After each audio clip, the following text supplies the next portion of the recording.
Dunia yang terus-menerus dikejar akan melelahkan. Bila menghasilkan banyak, akan mengembirakan. Namun kadang membuat seseorang lupa segalanya, hingga ingin terus bekerja keras supaya mendapat lebih banyak lagi. Meskipun ada juga segelintir orang yang tak lupa berpijak, walau diberi rezeki banyak ataupun sedikit. Sementara di lain sisi, ada juga orang-orang yang ketika lelah mencari rezeki, namun tak kunjung mendapati sesuai yang diharapi. Ia pun bersedih, muncul kegundahan dalam diri, mengapa rezekiku hanya segini?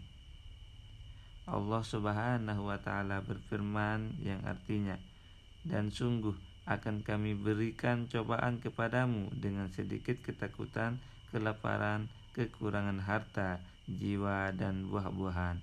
Quran Surat Al-Baqarah ayat 155.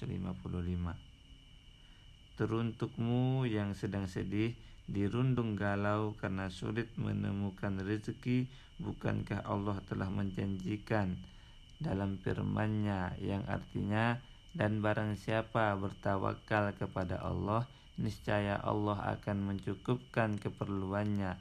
Sesungguhnya Allah melaksanakan urusannya. Sungguh Allah telah mengadakan ketentuan bagi setiap sesuatu. Quran Surat At-Talaq ayat 3.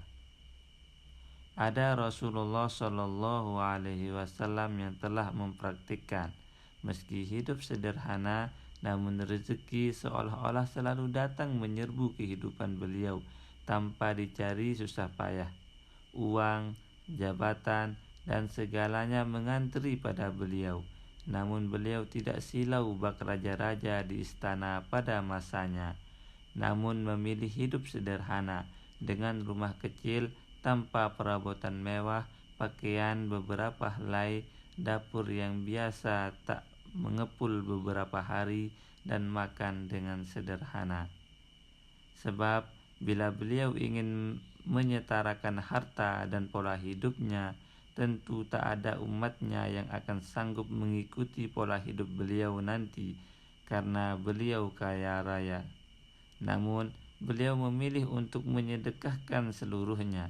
Begitu pula sosok Ummul Mukminin yang memilih hidup sederhana dikala para ratu dari kerajaan Persia atau Romawi hidup dengan bergelimang harta. Sahabatku, harta bukanlah segalanya. Tak perlu menangisi yang telah pergi atau yang belum Allah kasih. Saat kau merasa miskin, masih banyak jutaan orang di luar sana yang jauh berkekurangan. Langit sebagai atapnya, tanah sebagai kasurnya, dan menahan lapar selama berhari-hari. Sahabatku, jangan bersedih bila rezeki yang engkau cari belum hadir di pelupuk mata. Allah ingin menilai usaha dan ikhtiar yang lebih. Sahabat, jangan bersedih saat apa yang engkau miliki hilang dari sisi, sebab semua hanya titipan ilahi, nanti akan datang lagi sebagai ganti. Jangan sampai hidup kita berakhir seperti Qarun dan harta kita seperti harta Qarun, lelaki yang awalnya miskin tiada berpunya meski taat beribadah, hingga suatu saat diberi rezeki berlimpah dari Allah sebagai bahan uji coba darinya. Hari-hari berubah menjadi sibuk mengurusi harta hingga lupa mengingat Allah. Ia singkirkan jubah kesombongan di muka bumi. Ia hadirkan rasa angkuh yang mulai bercokol di hati, hingga akhirnya kesombongan akan binasa. Qarun pun lenyap ditelan tanah bersama harta-hartanya. Sahabat, engkau bukan Qarun kan? Dan hartamu bukan harta Qarun. Jangan sampai saat susah engkau mendekati Allah karena ada maunya, namun saat diberi Allah nikmat langsung lupa segalanya. Nanti kamu akan binasa.